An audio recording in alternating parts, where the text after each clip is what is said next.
I'm Patrick Tuttle, the real estate guy, and today I am here at the offices of Lone Star Title in West El Paso, and I'm here with my good friend John Martin, who is the president of Lone Star Title here in El Paso, and you've got an office in Donna Ana in Santa Teresa. All right, well today we're going to talk about the Texas 1-to-4 party residential contract. Specifically, we're going to look at paragraph 6A8, which has to do with surveys and survey exceptions. And for your convenience, I've loaded a blank copy of the contract in a Dropbox link just below this video, so you can click on that. So John, what can you tell us about this new provision in the contract? Okay, this is the standard TREC single-family contract now has a provision that allows for either the buyer or the seller to pay for what is called a survey amendment endorsement or a survey deletion endorsement. Okay. And so the general exception in the policy is worded that says we are accepting to any discrepancies, conflicts, shortages in area or boundary lines, any encroachments or protrusions, or any overlapping improvements. That's a very broad exception. Okay? And so it can be endorsed down to just say shortages in area.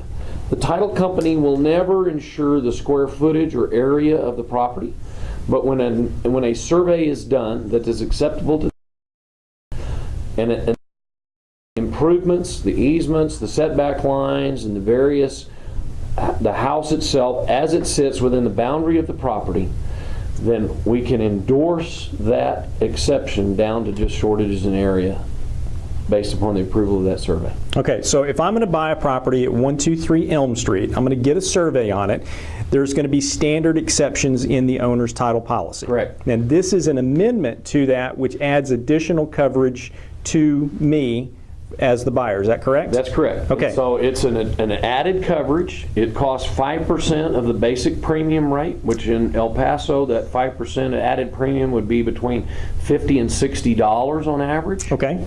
It's an additional coverage for the purchaser for their owner's title insurance policy. I would recommend it if I was buying property. It is negotiable as to who pays for it. And customarily, the seller pays for the owner's title policy, the basic coverage. The buyer would pay customarily for any special endorsements or added coverage with this, which this would be. Okay, so if, again, back to that 123 Elm Street, you're recommending that if I buy that property or any property in Texas, I should get this, and because it's something that I would benefit from as the buyer, I would typically pay for it, but it's negotiable. The seller could pay for it. That is correct. If he agrees to it. That is correct. Okay, great. Absolutely. John, thanks for sharing with us today. I appreciate it. And if you've got questions about how this information affects you in either your home purchase or your home sale, you can call me at area code 915-231-9994, or you can call John here at his office at Lone Star Title, and he or any of his staff could answer that question as well. You can reach them at 915-545-2222. Thanks for watching, and make it a great day. Bye-bye. Thank you.